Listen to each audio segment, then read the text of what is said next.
malam ini kita ya mempelajari firman Tuhan bersama-sama melalui kitab Yeskel. Kitab Yeskel, khususnya malam ini pasal 16 sampai 22. 22. Pasal 16 itu pasal 15 sampai 19 itu beberapa perumpamaan tentang hukuman terhadap bangsa Israel. Itu menjelaskan hukuman dengan beberapa macam perumpamaan. Seperti Yesus ya, sering menggunakan perumpamaan juga. Sangat mirip sama Yesus Kristus. Jadi pasal 16 khususnya judul perikopnya, pasal 16, Yerusalem yang tidak setia. Isi pasal 16 ini sangat menjijikkan. Sulit membacanya dari pasal 1 sampai ayat 1 sampai ayat 63 ini. Maka di Israel secara resmi pasal Yeskel pasal 16 itu secara resmi di depan umum tidak boleh dibacakan. Karena isinya sangat menjijikkan. Isinya tentang percabulan seorang perempuan. Sehingga secara resmi di depan umum tidak boleh dibacakan. Jadi itulah dosa bangsa Israel yang sesungguhnya. Bangsa Israel itu, Yerusalem itu diibaratkan seorang perempuan. Memang itu sebuah kota, itu biasanya perempuannya, putri Yerusalem. Kota itu, sebuah kota selalu itu perempuan. Yerusalem ini digambarkan seorang perempuan. Perempuan ini lahir. Tetapi di sini ayat 4, kelahiranmu begini. Perempuan lahir. Artinya Yerusalem ya, Israel. Waktu engkau dilahirkan, pusat tidak dipotong. Dan engkau tidak dibasuh dengan air supaya bersih. Juga dengan garam pun engkau tidak digosok atau dibendungi dengan rampin. Wanita, anak bayi, perempuan yang kecil ini lahir. Tetapi pusat tidak dipotong. Artinya tidak ada yang memperhatikannya terhadap bayi itu. Dibuang. Kemudian tidak dibasuh dengan air. Kalau anak lahir, biasanya dibasuh dengan air supaya bersih. Tapi tidak ada. Juga dengan garam pun engkau tidak digosok. Zaman dulu biasanya untuk sterilisasi ya. Untuk bayi yang baru itu biasanya pakai garam. Tapi tidak disterilisasi, dibersihkan dengan garam. Tidak dibendungi dengan rampin. Jadi tidak ada tutupan untuk bayi itu. Kasihan, dibuang. Tidak diperhatikan oleh siapapun. Itu kondisi bangsa Israel. Bangsa Israel itu bangsa yang kecil. Bangsa yang tidak terkenal. Tetapi Allah memanggil. Karena berbelas kasihan kepada bangsa Israel. Allah memperhatikan. Kemudian perempuan yang ini ya, yang sebenarnya sangat kehidupannya sengsara. Yang kuning itu garin itu, entah spidol itu. Kehidupannya itu penuh dengan sengsara. Tetapi di sini spidol kuning apa warna sing? Yeskel pasal 16 ayat 8. Maka aku lalu dari situ. Tuhan, Yahweh lalu dari situ dan aku melihat engkau. Yahweh melihat perempuan itu yang dibuang. Sungguh engkau sudah sampai pada masa cinta berakhir. Jadi Allah terus memperhatikan, akhirnya bertumbuh. Kemudian aku menghamparkan kainku kepadamu dan menutupi auramu. Jadi betul-betul dihargai perempuan ini. Dengan sumpah aku mengadakan perjanjian dengan engkau. Demikian firman Tuhan Allah, dengan itu engkau aku punya. Kemudian memberi mahkota kemuliaan, pasal 16 ya di sini. ayat 12. Jadi itu Allah mengasihi dia, perempuan itu, kemudian memperhatikan, kemudian dia besar, mengikat janji sama dia. Kemudian memberi mahkota kemuliaan. Jadi itu cerita bagaimana bangsa Israel berdiri, kemudian berkembang, kemudian diberi janji janji dari Allah dan diberi tanah Kanaan. Tetapi perempuan ini bersundal. Jadi menyembah berhala di sini maksudnya. Itu menyembah berhala caranya mungkin secara rohani, itu menyembah berhala secara rohani, menyembah segala macam dewa-dewi. Itu juga bisa, tetapi betul-betul dalam penyembahan berhala zaman Yeskel itu betul-betul mereka bersetubuh juga di dalam bayi suci mereka, bersetubuh jasmani. Jadi ini terjadi, seharusnya perempuan ini harus bersyukur kepada Yahweh yang melindungi dia, membesarkan dia, memberkati dia, tapi ini berselingkuhan. Sama siapa? Ayat 26, Mesir. Kemudian Asyur. Itu laki-laki ya. Laki-laki Mesir. Kemudian ayat 28. Di sini Asyur. Kemudian laki-laki yang di sini juga negeri perdagangan Kasdim. Itu nama kerajaan Babel juga ya, negeri perdagangan. Karena kerajaan Babel itu biasanya ya berdagang. Sehingga disebut negeri seperti Korea, negeri ginseng ya. Di sini seperti negeri perdagangan Kasdim, itu negeri kerajaan Babel. Jadi itu perempuan ini sudah bertumbuh, sudah dapat mahkota kemuliaan cantik, karena ya diperhatikan oleh Tuhan, tetapi dia mencari laki-laki lain, menyembah berhala. Ini jahat sekali.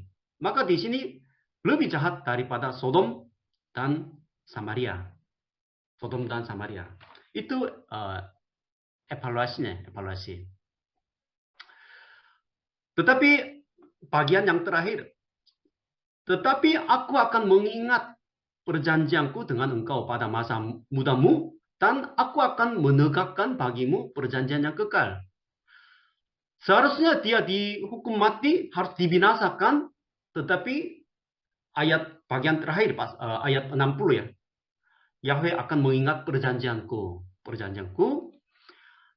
Aku akan menentukan bagimu perjanjian yang kekal.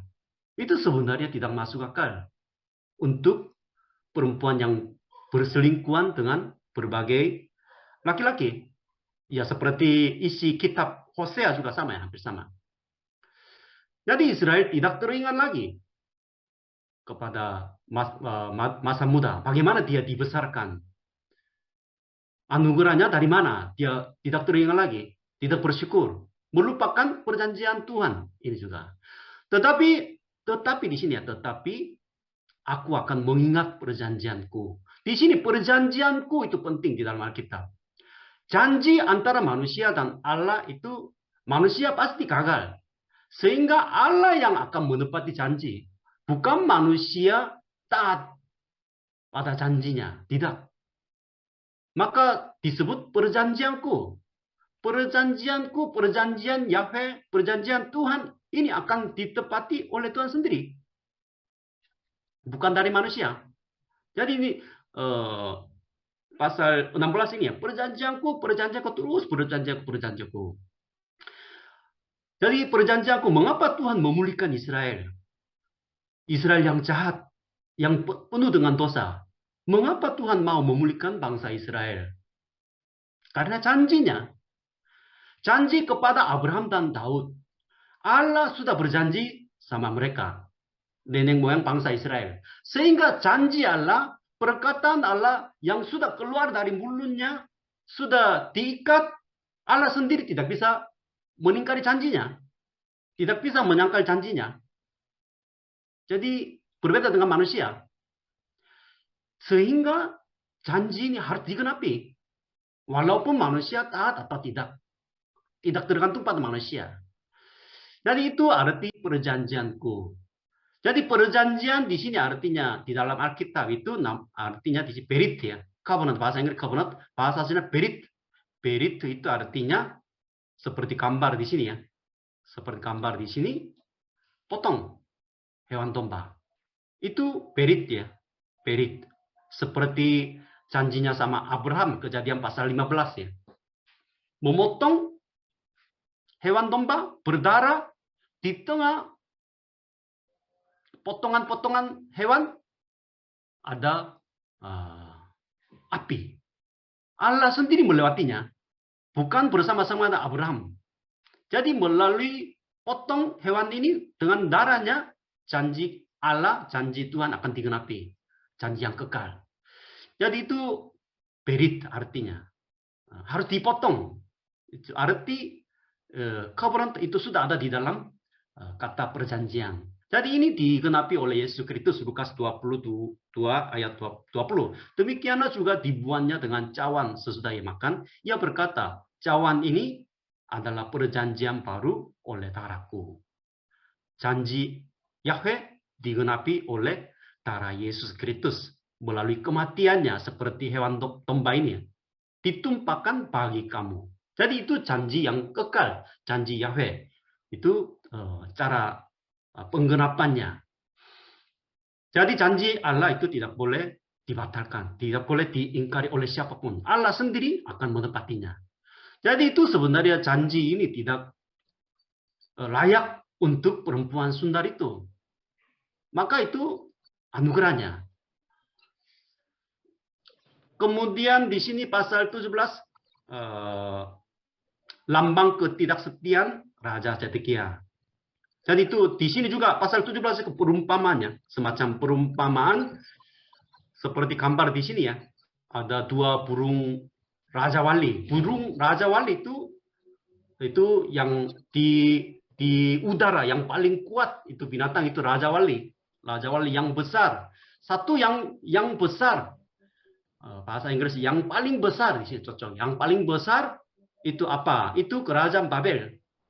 Babel. Kemudian ada burung yang lain, itu Mesir. Jadi bangsa Israel seperti pohon anggur di tengah.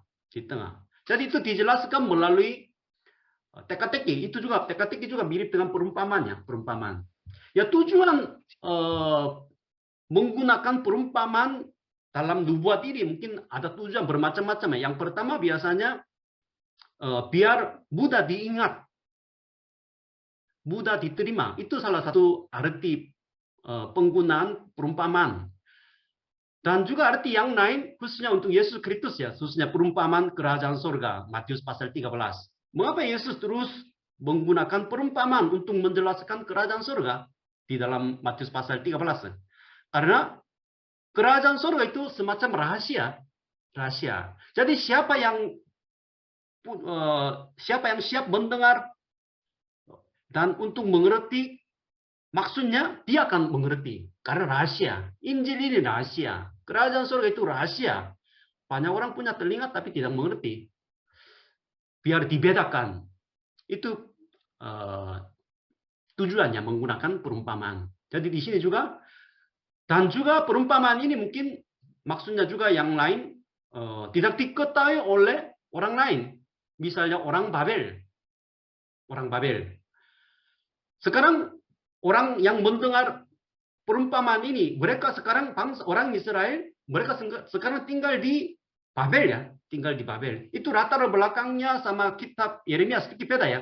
Kitab Yeskel itu Yeskel bernubuat kepada bangsa Israel yang sudah dibuang, yang tinggal di Babel, di luar negeri, kepada mereka.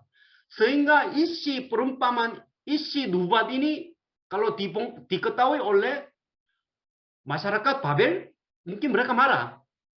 Tapi ini disampaikan dengan perumpamaan ini ya. Jadi hanya orang Israel saja mengerti. Pohon anggur. Kalau pakai istilah pohon anggur, ya semua orang yang Israel yang dengar tahu. Itu simbol bangsa mereka. Tapi kerajaan Babel tidak mengerti. Pohon anggur itu artinya apa? Tidak mengerti sama sekali. Raja Wali itu di dalam Alkitab itu artinya apa? Mereka tidak paham. Tetapi melalui perumpamaan ini orang Yahudi yang sekarang dibuang ke Babel, mereka mengerti semuanya. Itu mungkin salah satu alasannya mengapa memakai perumpamaan di dalam Alkitab. Yesus pun menyampaikan kebenaran melalui perumpamaan. Maka hanya murid saja bisa mengerti, menerimanya. Jadi di sini 2 ekor, satu itu Nebukadnezar yang besar. Jadi datang sayapnya yang besar dan panjang, penuh dengan bulu yang berwarna-warna datang ke Gunung Lebanon. Gunung Lebanon itu simbol Sion ya, Sion. Karena Sion itu istana dan bait suci itu semua itu bahannya itu pohon aras yang dibawa dari Lebanon. Sehingga salah satu panggilannya untuk Sion itu Gunung Lebanon. Itu bukan negara Lebanon, tapi itu Sion sama Gunung Lebanon. Karena pohon kayu, pohon aras itu semua dibawa dari Lebanon. Dia datang, kemudian warna mungkin sayapnya besar, panjang, penuh dengan bulu yang berwarna itu kekuatan kerajaan Babel ya itu. Jadi ia mengambil puncak pohon aras itu. Jadi puncak pohon aras itu simbol Israel, puncaknya itu rajanya, raja mereka. Di sini ya raja Yehoyakin. Yeho itu yakin ya, yakin itu percaya. Percaya kepada Yahweh, tapi sebenarnya mereka tidak percaya.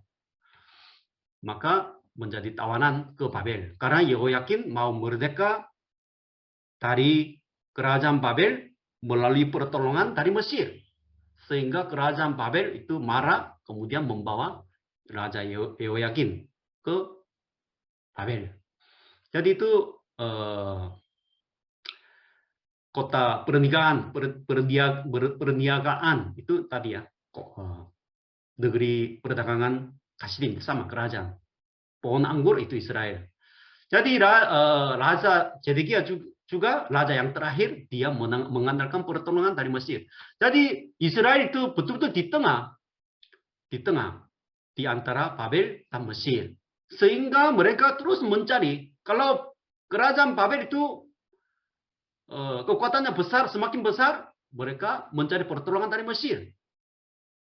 Mesir besar kekuatannya, sehingga mereka mencari pertolongan dari kerajaan Babel. Tidak mencari pertolongan dari Tuhan. Jadi akarnya selalu itu berpisah. Kebanyakan akar itu banyak ke arah Mesir. Itu artinya minta tolong. Jadi ini tidak setia. Tapi sebenarnya di dalam kitab Ulangan pasal 28 ayat 49 dua tentang raja wali yang mendatang menyamar. Sudah ada nubuatnya Ulangan di dalam hukum Taurat, di dalam kitab hukum Taurat. Sudah ada nubuatnya. Kalau Ulangan pasal 28 itu sangat penting ya. Ada 2 jalan. Taat kepada firman Tuhan diberkati. Kalau tidak taat dikutuki. Itu kutukannya raja wali akan datang, akan menghancurkannya. Ini tergenapi. Itu maka semua orang Yahudi yang mendengar seekor burung raja wali datang, kemudian mau menghancurkan Yerusalem, ya mereka teringat kutukannya. Yang tertulis di dalam Ulangan pasal 28. Ada 2 jalan. Jadi untuk semua manusia juga sama, hanya ada 2 jalan. Menuju ke surga, menuju ke neraka. Kemudian di sini juga ada perumpamannya, ketidaksetiaan pasal 17 sama ya. Maka di sini beginilah firman Tuhan Allah, demi aku yang hidup, aku pasti menimpakan atas kepalanya sumpahnya kepadaku, dan yang dipandangnya ringan dan perjanjiannya di hadapanku yang diingkarinya. Jadi di sini Allah yang hidup, demi Allah aku yang hidup. Allah betul-betul akan menjatuhkan hukuman. Jadi di dalam kitab Yesaya itu nama Tuhan itu Tuhan Adonai Yahweh itu seringnya. Tuhan ini T satu huruf besar, Allah ini huruf semua besar yang jarang dipakai di kitab lain. Di sini artinya apa? Di sini Tuhan Allah itu artinya Yahweh, Adonai. Adonai. Seharusnya bahasa Indonesia harus menulis seperti ini. Tuhan, Tuhan. Karena Adonai, Yahweh itu huruf besar ini. Tetapi kalau ditulis cara seperti ini agak aneh. Maka ya penerjemahan bahasa Indonesia itu Tuhan Allah. Seperti ini. Jadi Tuhan Yahweh. Artinya Yahweh yang berjanji. Adonai yang memiliki semua hak atas semua ciptanya. Dia yang bersumpah. Pasti menimpa atas kepalanya hukumannya kepada yang dipandangnya ringan dan perjanjiannya di hadapanku yang diingkarinya. Jadi tidak menghargai, dengan tidak menghargai perjanjian sama Allah, perjanjian Allah itu tidak menghargai. Pasti di sini akan dihukum. Seperti Esau. Jadi ringan di sini pasal 17 berkali-kali ya ringan. Tidak menghargai janjinya.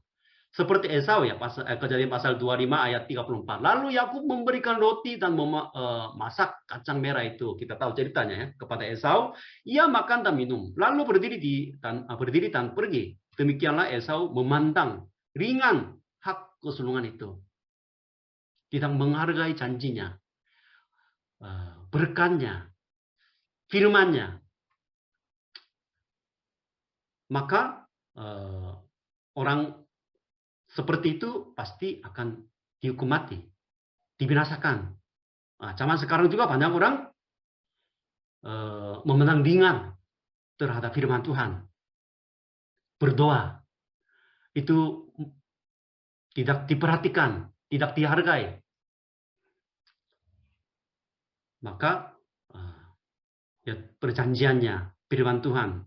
Dia bersumpah di hadapan Tuhan, tetapi tidak menepatinya. Sembarangan janji sama Tuhan. Kemudian melupakannya. Itu terjadi. Maka kamu akan mengetahui, sesudah mereka mengalami kehancuran, keruntuhan, kamu akan mengetahui bahwa akulah Adonai yang mengatakannya. Akulah Tuhan. Itu semacam akulah Tuhan itu di dalam kitab Yesaya itu tertulis 65 kali. Maka semacam itu istilahnya rumusan kitab Yesaya.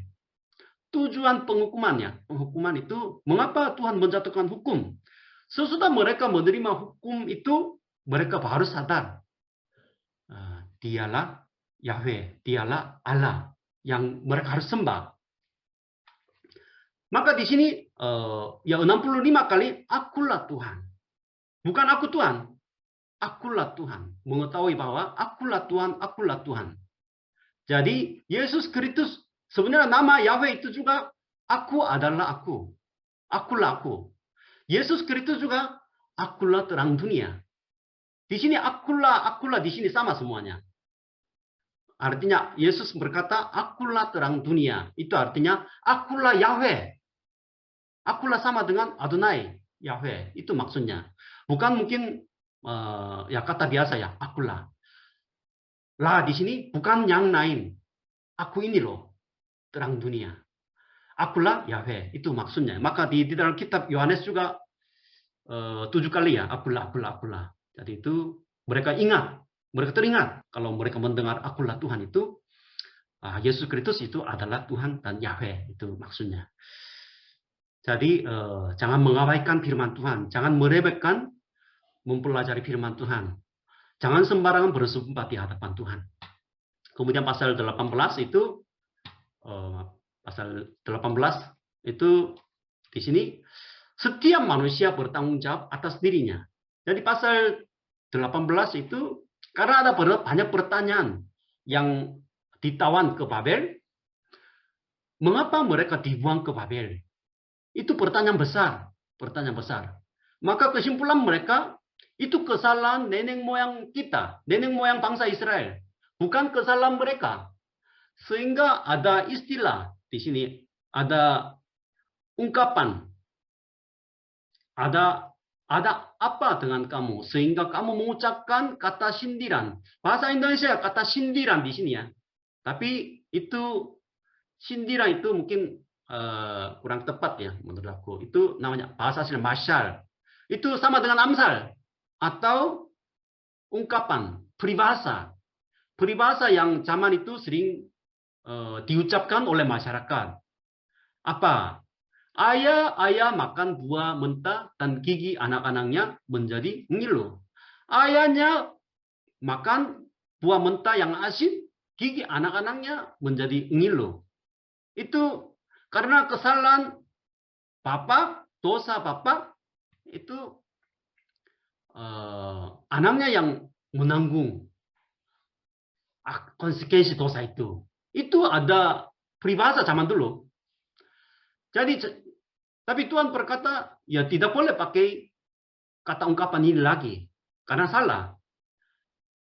Dan juga mereka berkata pasal 18 ayat 25. Jadi itu mencari alasan kegagalan mereka, pembuangan mereka karena nenek moyang mereka. Yang kedua, tindakan Tuhan tidak tepat.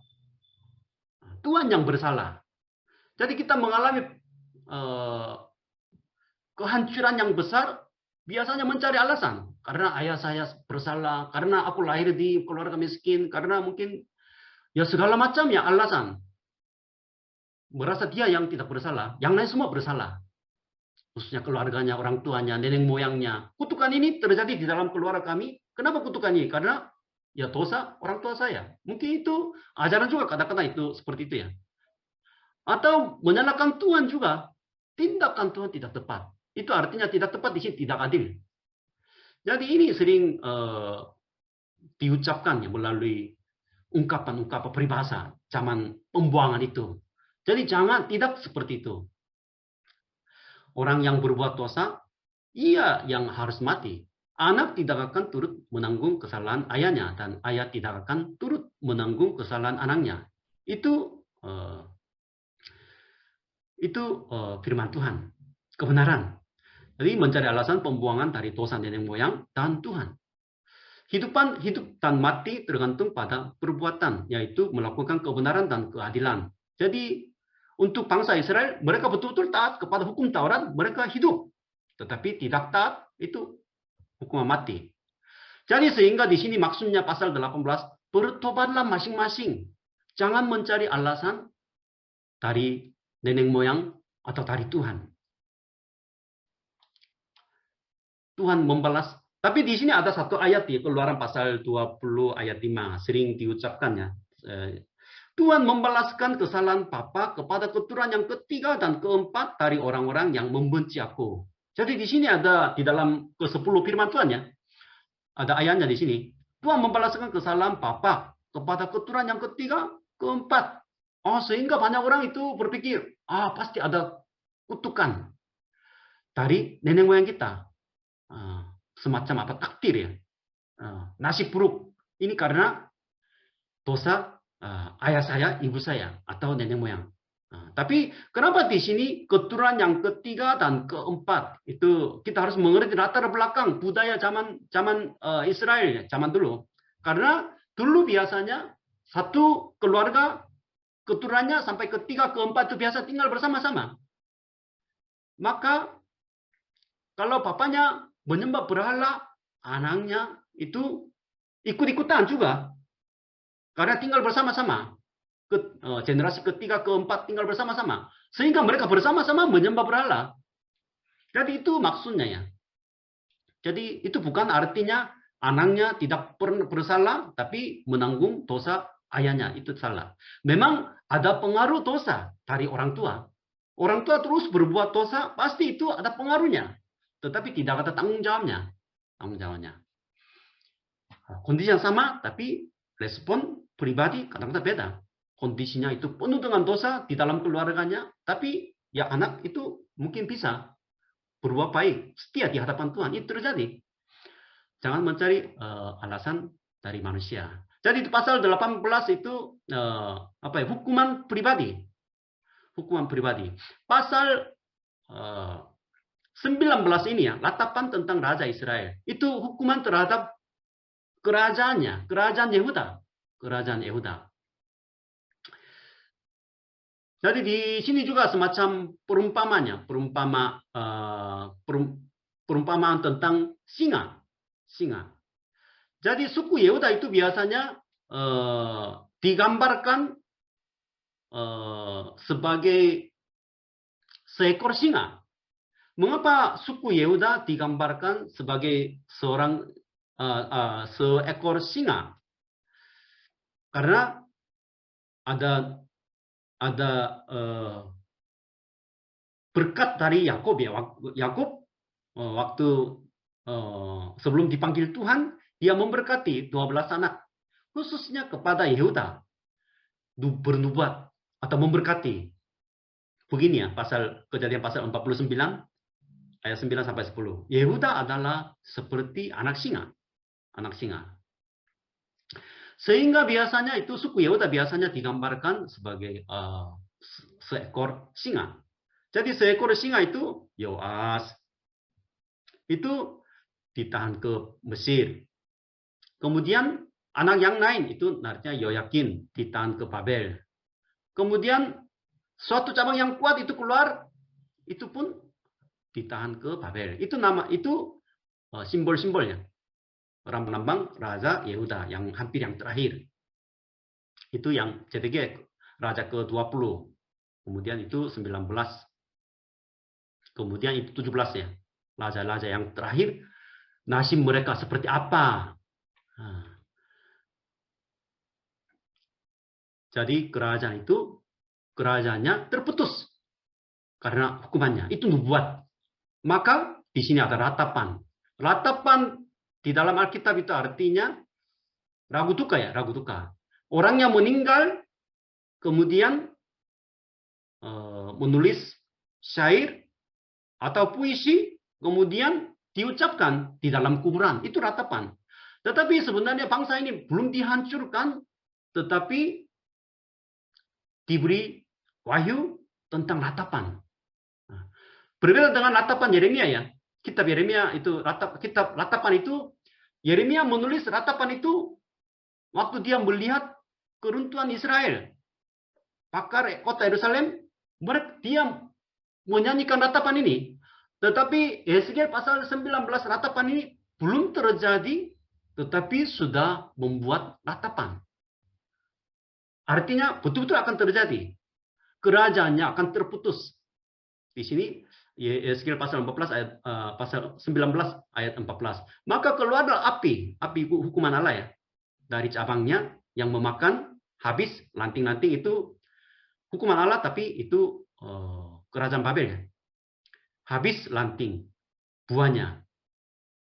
Sehingga tiada lagi padanya cabang yang kuat dan tiada tongkat kerajaan.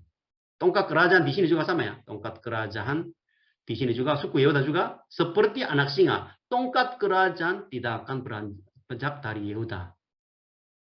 Jadi tongkat kerajaan pemerintahan kerajaan Yehuda sampai sekarang itu turun-temurun berjalan, tetapi akan terputus. Kerajaannya terputus. Ya sesudah dibuang ke Babel, memang kerajaan Daud itu terputus. Tidak ada kerajaan lagi. Walaupun mereka sudah kembali ke Yerusalem lagi sesudah 70 tahunnya.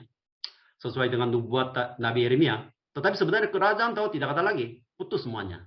Tapi ini dipulihkan melalui Yesus Kristus, anak Daud, anak Abraham. Dia yang memulihkan kerajaannya. Bukan hanya sebuah daerah di Yerusalem, tetapi itu seluruh dunia. Itu kerajaan, itu Basileia.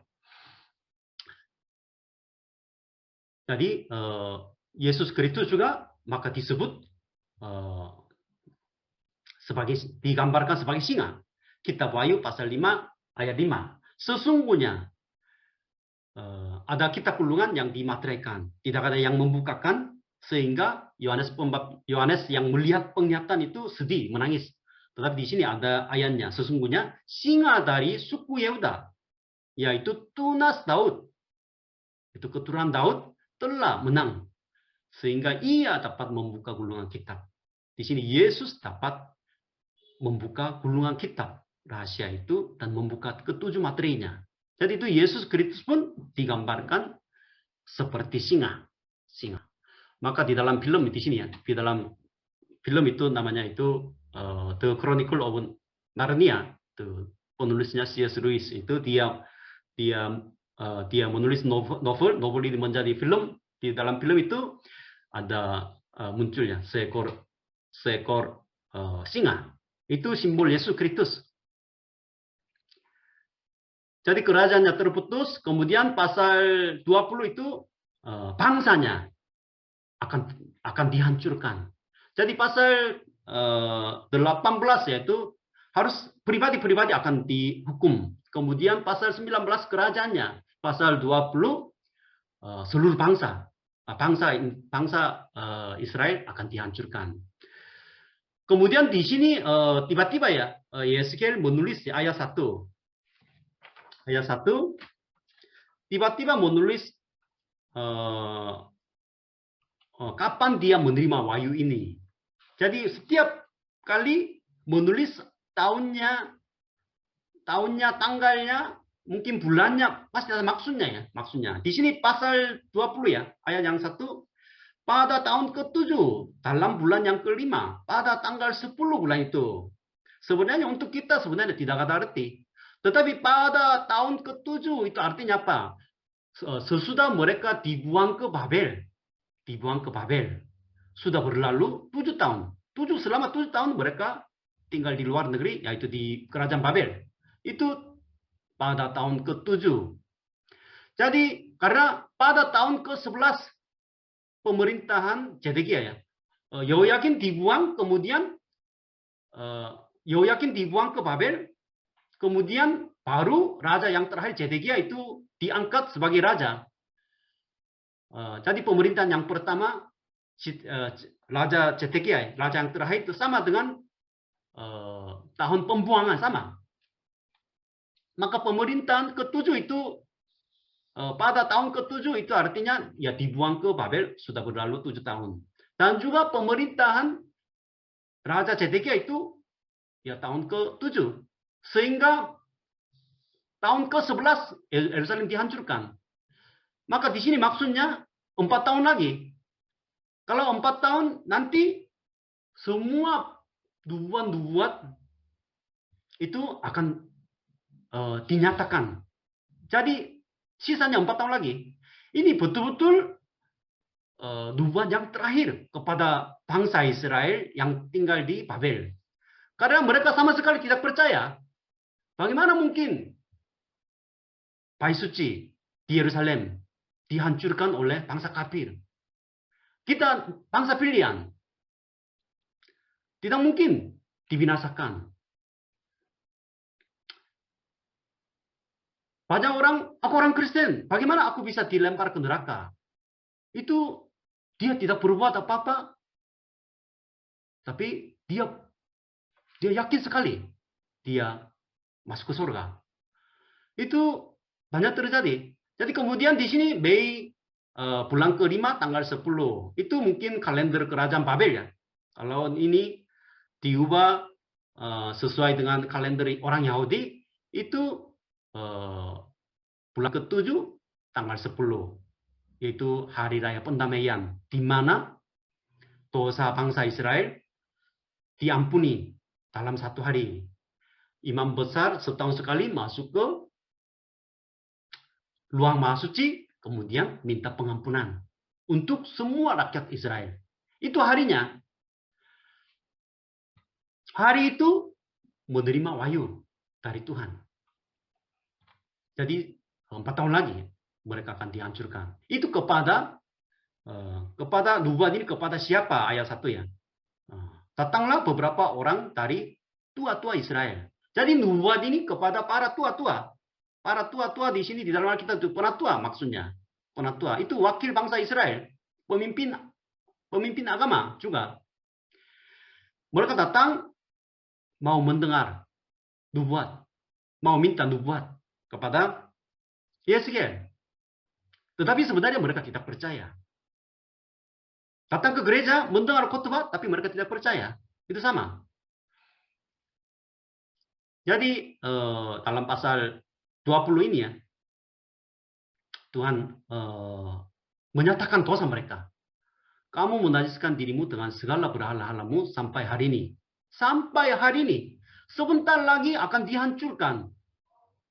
Tetapi bangsa Israel sampai hari ini menyembah berhala.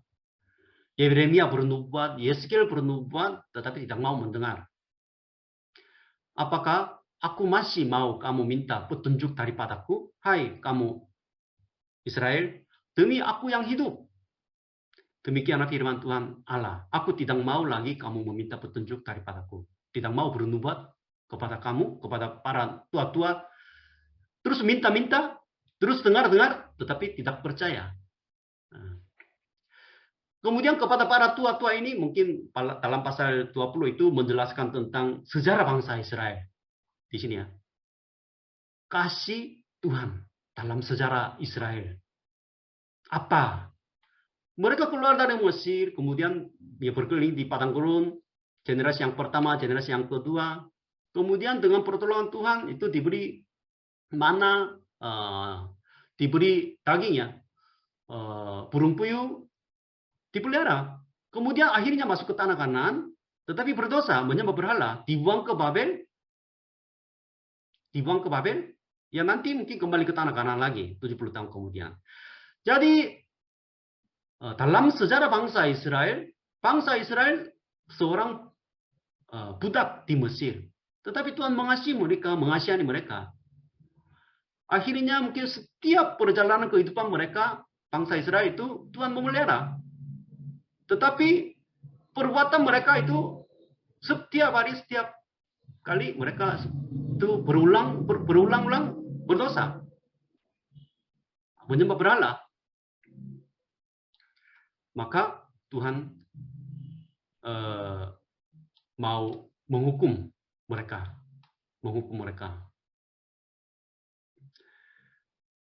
Jadi dalam kitab Yesaya ini ya, terus Tuhan berbicara tentang hukumannya melalui nabi-nabi ya. Karena orang tidak percaya. Zaman sekarang firman Tuhan berkata, dunia ini akan dihancurkan.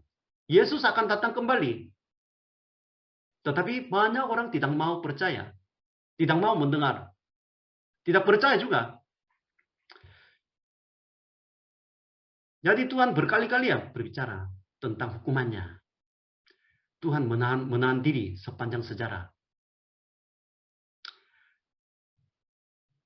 Mengapa Tuhan mengeluarkan bangsa Israel dari Mesir dan juga dibebaskan dari Babel? Mengapa Tuhan memulihkan bangsa Israel? Khususnya dari Babel. Itu disebut keluaran yang kedua ya. Keluaran yang pertama dari Babel. Keluaran yang pertama dari Mesir.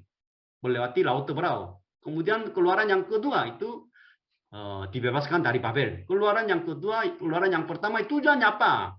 Tujuannya beribadah kepada Yahweh. Mengapa diselamatkan? Mengapa dibebaskan? Mengapa dipulihkan? Untuk menyembah Allah yang benar. Mengapa ini dilakukan? Jadi pasal 20 itu dibawa mereka di Gunung Kudus, Gunung Sinai, menyembah, beribadah kepada Allah. Sekarang kita juga sama, kita sudah diselamatkan. Untuk apa tujuannya? Menyembah kepada Allah di dalam Kristus. Karena Yesus Kristus itu bait suci. Mereka menyembah Allah di dalam bait suci.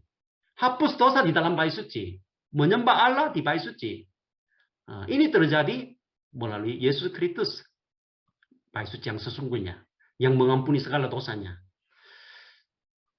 Jadi itu dalam sejarah bangsa Israel itu mereka begitu nakal, selalu berdosa, menyembah berhala, berselingkuh dengan segala macam laki-laki.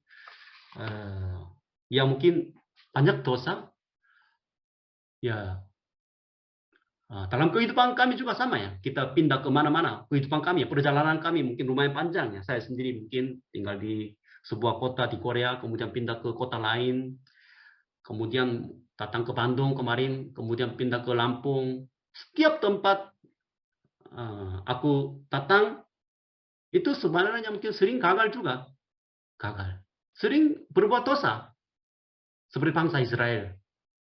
Tidak layak dikasihani oleh Tuhan sebenarnya. Tetapi Tuhan mengasihi mereka. Jangan lupa anugerah yang begitu besar dalam sejarah kehidupan kita masing-masingnya. Ini udah terlupakan, ya hukumannya gimana nanti? Maka pasal 21 itu pedang Tuhan melawan Yerusalem. Jadi akhirnya pasal 21 itu pentingnya di sini. Lihat, aku akan menjadi lawanmu dan akan mencabut pedangku dari sarungnya. Sampai sekarang ya nubuatnya hanya nubuat saja kepada bangsa Israel. Tapi sekarang ini kira-kira mungkin 4 tahun sebelumnya, sehingga Tuhan mulai mencabut pedangnya dari sarungnya untuk memotong, menghancurkan bangsa Israel dengan pedangnya. Pedang. Jadi di sini pedangku, pedang itu simbol hukuman Tuhannya melalui kerajaan Babel. Jadi coba bayangkan, Allah memegang pedang untuk menghancurkan orang yang menyembah berhala. Begitu seramnya. Manusia pun kalau pegang pisau yang kecil, seram. Apalagi Tuhan sedang mencabut pedangnya dari sarungnya. Itu artinya pasal 21 sampai pasal 24 itu betul-betul itu akan menjatuhkan hukum. Baru akan tiba hukumannya. Jadi pedangku itu penting ya di dalam pasal 21. Ayat 4, ayat 5, ayat 5. Pedangku. Pedangku itu memang simbol ya, kiasan. Hukuman Yahweh. Hukuman Yahweh. Jadi di dalam Alkitab itu Yosua pasal 5. Sebelum bangsa Israel masuk ke tanah Kanaan, mereka Yosua melihat seorang laki-laki di sini. Ketika Yosua dekat dari Yeriko,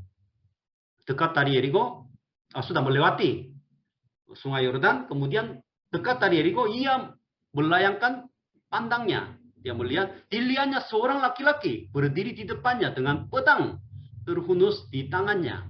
Ini seorang laki-laki berdiri, dia pegang pedangnya. Yosua mendekatinya dan bertanya kepadanya, kawankah engkau atau lawan? Ini siapa, musuh atau teman? Jawabnya, bukan, tetapi akulah panglima pelantara Yahweh. Di sini. Itu huruf besar semuanya. Panglima pelantara Yahweh. Dia yang pegang pedang ini. Itu sering disebut pedang Yahweh. Itu panglima pelantara, kepala tentara Tuhan. Itu siapa? Itu Yesus Kristus sendiri. Menampakkan dirinya pada zaman Yosua. Mengapa? Membawa bangsa Israel ke tanah Kanaan.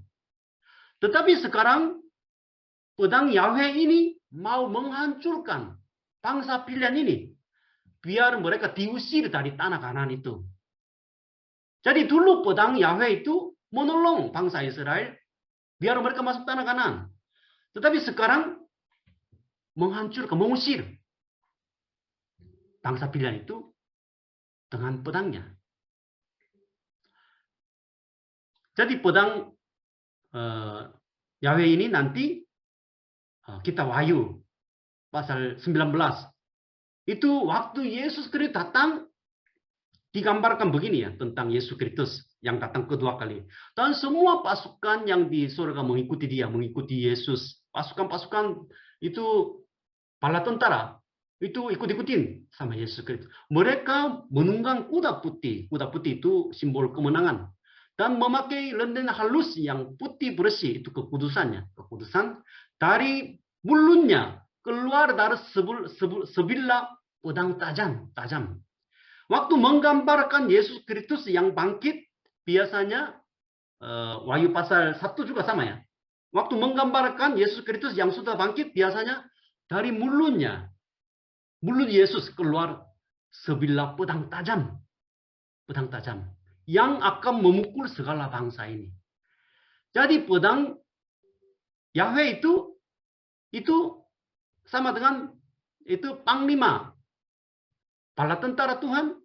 Ini ada kaitan dengan Yesus Kristus yang mulutnya keluarlah sebilah pedang tajam yang akan menjatuhkan hukum atas semua bangsa, semua orang yang tidak percaya kepadanya. Jadi itu pedang Tuhan itu sebenarnya membuat tentang hukuman dari firman Yesus pada hari penghakiman yang terakhir. Jadi suatu hari nanti akan dihukum. Mengapa itu pedang tajam itu keluar dari mulutnya? Karena itu yang keluar dari mulutnya itu firman-Nya. Firman ini menjadi pedoman untuk menghakimi seseorang.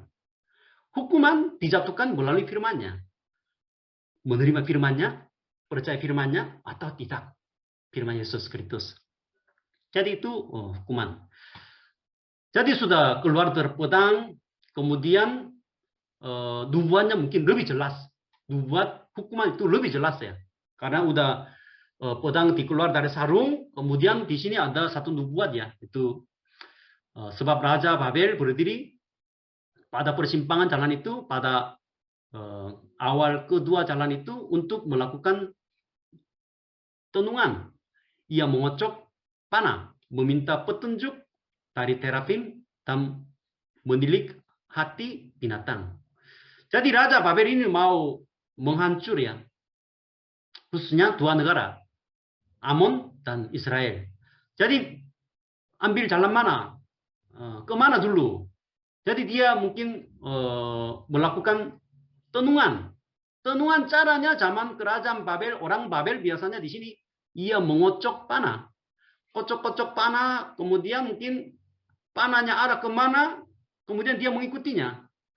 Kemudian meminta petunjuk dari terafim, dan terafim itu semacam korbannya, korban yang membawa kemenangan. Terafim itu semacam dewa kecil yang selalu disimpan di rumah masing-masing, simbol kemenangan, dewa kemenangan. Minta petunjuk, kemudian menilik hati binatang. Zaman dulu biasanya melihat hati binatang atau hati korban itu warnanya apa, kemudian ambil keputusan. Itu cara mencari tenungannya, ramalan zaman dulu. Akhirnya Raja Babel itu mau menghancurkan ke Yerusalem sesuai dengan nubuat Yeskel. Sehingga Yeskel yang sampai sekarang ya, pasal 1 sampai sekarang itu pasal 21, dia bernubuat terus kepada bangsa Israel yang tidak bertobat. Walaupun mereka dibuang ke Babel, masih mereka percaya Israel tidak akan dihancurkan. Tetapi melihat nubuat yang lebih jelas, sangat detail.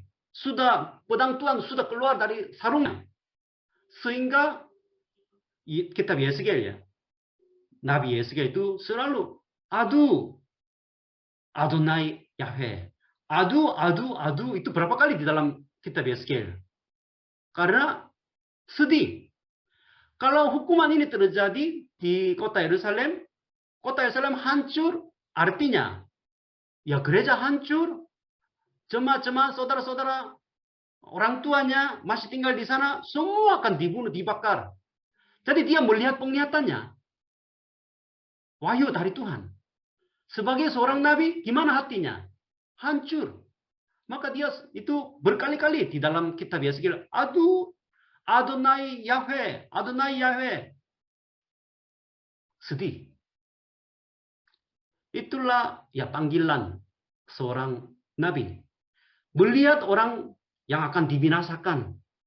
Tapi mereka tidak percaya, mereka tidak menerima peringatan-peringatan dari Tuhan. Sangat duniawi, menyembah segala macam berhala. Memandang ringan firman-Nya, mengabaikannya. Jadi sulit menyampaikan kebenaran ini kepada banyak orang. Zaman sekarang juga sama. Berteriak-teriak, ayo kita membaca firman Tuhan, ayo kita berdoa. Tapi tidak ada respon. Tapi luar biasa zaman Yeskel dan Yeremia itu tidak ada mujizat. Kita suka. Kalau dalam kondisi seperti ini, bukan hanya penglihat-penglihat saja. Coba ya Tuhan mengadakan mujizat yang besar-besar. Biar banyak orang percaya. Tetapi sedih ya. Zaman Yeskel, zaman Yeremia, zaman nabi-nabi, tidak ada mujizat. Tidak ada mujizat. Coba di mana ada kitab Yeskel ada mujizatnya? Justru ada perintah dari Tuhan, perbuatan-perbuatan simbolis itu. Telanjang, berbaring. Tidak ada mujizat. Hanya zaman Elia dan siapa ya? Elisa. Itu mereka mengatakan beberapa kali mujizat. Tapi zaman ini tidak ada mujizat. Ya mirip dengan zaman ini. Itu panggilan sebagai seorang nabi. Sebagai penjaga Israel. Berteriak-teriak, tapi tidak mau mendengar. Jadi di sini, tapi banyak perintah ya dari Tuhan. Melalui perbuatan nabi, kalau mereka melihat kegiatan atau perbuatan nabi yang aneh, mereka percaya. Tapi ini pun sebenarnya tidak terjadi. Disuruh dari Tuhan kepada Hezkiel ya. Mengelang-lang. Ya bersedih, berteriak-teriak. Tebulah pinggang. Tebulah pinggang. Tebuk pinggang itu artinya mungkin kesedihan yang mendalamnya. Tebulah tangan. Itu menyatakan kemarahan. Tepuk tangan itu. Allah juga tepuk tangan juga. Gambarlah Tuhan jalan. Biar mereka melihat, kemudian percaya. Jadi itu disuruh oleh Tuhan kepada Nabi Hezkiel. Tetapi tidak percaya semuanya. Akhirnya Tuhan menjadikan penghukuman terhadap Yehuda. Ayat 27 ya. Puing, puing, puing akan kujadikan dia. Bahasa Indonesia puing, puing, puing. Itu artinya 3 kali ya. Kata kerja 3 kali jarang di dalam Alkitab. Di sini 3 kali. Hancurkan, hancurkan, hancurkanlah. Hancur, hancur, hancur. Allah begitu marah, murkanya besar terhadap orang yang tidak percaya kepadanya, semua akan hancur-hancur secara total ini. Puing-puing-puing itu ya. Memecahkan semuanya. Ini peringatan hampir yang terakhir-terakhir ya. Sudah dinubuatkan oleh Yesus Kristus juga. Biar Israel bertobat. Kalau tidak bertobat, bangsa Israel memahami suatu hari nanti bahwa kejadian itu terjadi karena kehendaknya. Bukan karena kekuatan kerajaan Babel. Pedang Tuhan itu bukan pedang kerajaan Babel, Raja Babel. Tidak. Itu Allah sendiri menjatuhkan hukum atas bangsa pilihannya. Allah begitu sedih waktu Allah menjatuhkan hukuman. Jadi ini akan terjadi. Pasal 21 ada hukuman terhadap Amon juga tertulis juga ya. Amon juga. Karena nanti tertulis lagi pasal 25. Kenapa di sini Amon disebut ya? Karena Amon ini ketawa-ketawa waktu bangsa Israel dihancurkan. Sehingga jangan merasa kamu aman. Kota Rabah. Kota Rabah. Kamu juga akan dihukum. Jadi itu maka Tuhan mempersiapkan hukumannya dengan teliti. Jadi hukuman Tuhan sebenarnya itu betul-betul dipersiapkan. Tuhan mempersiapkan hukumannya.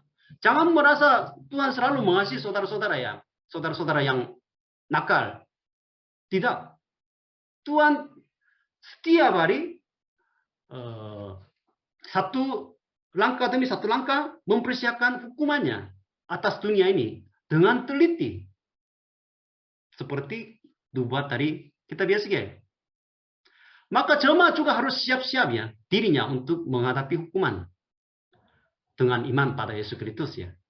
Jangan merasa semua aman. Tidak ada masalah. Sambil memandang ringan firman-Nya, janjinya, kehendaknya.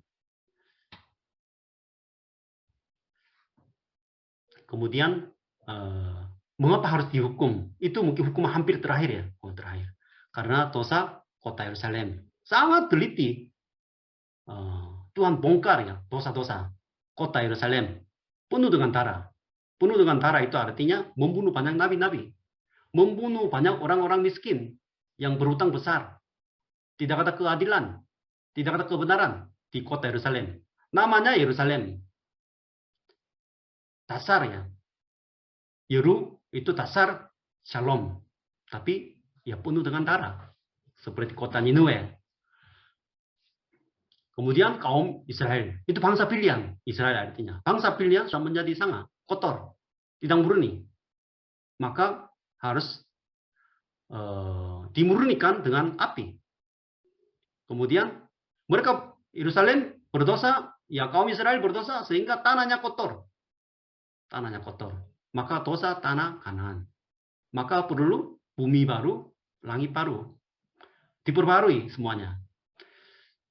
Mereka melanggar semua hukum Taurat maksudnya. Tidak ada pengampunan sama sekali terhadap bangsa yang berkeras hati. Maka ayat yang terakhir ya, 30. Aku mencari di tengah-tengah mereka seorang yang hendak mendirikan tembok atau yang mempertahankan negeri itu di hadapanku. Supaya jangan kumusnahkan, tetapi aku tidak menemuinya. Tuhan betul-betul mencari satu orang yang melindungi tembok Yerusalem, bangsa Israel, untuk mempertahankan, melindunginya. Tuhan mencari satu orang yang setia, yang menjaga gerejanya, yang melayani jemaatnya, yang setia berdoa, yang setia memegang firman Tuhan. Tetapi aku tidak menemuinya. Satu orang pun tidak ada. Tidak ada. Di kota Yerusalem. Yaitu Yeremia juga bernubuat ya. Lintaslah jalan-jalan Yerusalem. Coba lihat jalan-jalan Yerusalem. Lihatlah baik-baik dan camkanlah. Periksalah di tanah-tanah lapangnya. Apakah kamu dapat menemui seseorang? Apakah ada orang yang melakukan keadilan, yang mencari kebenaran? Maka aku akan mengampuni kota itu. Satu orang pun tidak ada. Maka lebih jahat daripada Sodom dan Gomora. Sodom dan Gomora masih mungkin ada Abraham ya, menaikkan doa syafaat ya. Kalau ada 10 orang yang benar, ampunilah dosa. Sodom dan Gomora. Tapi Yerusalem, satu orang pun tidak ada. Di kota kami, masing-masing, di mana ada satu orang yang betul-betul menjaga gerejanya. Mendoakan untuk kotanya. Minta pengampunan dosa bangsa ini. Kesimpulannya, yang pertama, Tuhan yang menepati perjanjiannya. Perjanjianku itu artinya Tuhan yang menepati janjinya. Bukan manusia yang taat kepada janjinya. Justru manusia berbuat dosa. Jadi janji Allah itu digenapi oleh Yesus Kristus ya dengan darahnya. Maka seharusnya janji itu kedua pihak itu harus dua-duanya sepakat. Tetapi janji antara manusia dan Allah ya tidak bisa. Karena manusia tidak mampu menepati janji itu, menaati janji itu. Maka Tuhan sendiri menepatinya melalui pengorbanan Yesus Kristus ya. Kemudian jangan melupakan kasih karunia Tuhan dalam sepanjang hidup kita. Jadi jangan melupakan kasih karunia-Nya. Semuanya karena kasih karunia. Jangan melupakannya. Kalau udah melupakan kasih karunia Tuhan, mulai bersungut-sungut. Atau lagi menyembah berhala, segala macam. Kemudian konsekuensi dosa ditanggung oleh pribadi masing-masing. Jangan mencari alasan. Kegagalan saudara-saudara harus tanggung jawab. Jangan mencari alasan dari orang tua atau nenek moyang. Atau mungkin tempat lahirnya, tempat pelayanannya tidak bagus-bagus. Itu tidak benar. Ya. Kemudian alasan pemulihan Tuhan. Mengapa Tuhan memulihkan bangsa Israel? yang begitu jahat. Di sini karena namanya. Karena dia yang berjanji sama Abraham dan Daud. Kemudian biar mereka beribadah kepadanya. Ibadah kepada Allah. Kemudian agar mereka mengetahui bahwa dialah Yahweh, dialah Tuhan. Jadi kita harus mengerti siapa Tuhan kita. Arti namanya, karyanya. Jadi itu penting. Kemudian Tuhan mencari seseorang jemaat yang setia di kota ini. Ya, kalau satu orang yang setia, Tuhan tidak akan menjatuhkan hukumnya. Itu janji ya. Sehingga Tuhan selalu mencari satu orang yang setia di kota ini, di kota Lampung, atau di kota Bandung, atau di kota Jakarta. Di mana ada yang setia memegang firman Tuhan, menyembah, minta pengampunan atas dosa bangsa ini, dosa keluarganya, dosa masyarakatnya. Dengarkanlah tentang hari penghukuman terakhir dan kedatangan Yesus Kristus yang 2 kali, dan berjaga-jagalah. Banyak orang itu mendengar tentang hukuman terakhirnya, takut-takut responnya, tetapi tidak ada tindak lanjutnya. Jadi hari yang terakhir, seperti dibuat dari Yeskiel ya, hukuman Tuhan sudah dekat. Tidak begitu jauh saudara-saudara ya. Jangan merasa dunia ini aman, besok juga aman, lusa juga aman. Jangan berpikir seperti itu. Orang Kristen yang setia selalu rindu kedatangan Yesus Kristus itu terjadi segera. Besok. Karena tinggal di bumi ini sebagai orang Kristen setia tidak aman. Tapi saudara-saudara merasa di dunia ini aman, selesai corona ini, sehingga semua akan dipulihkan, maka di dunia ini enak hidupnya. Itu sudah kecanduan dunia ini. Jemaat setia belum pernah aman di bumi ini. Justru sedih hidupnya. Seperti seorang nabi.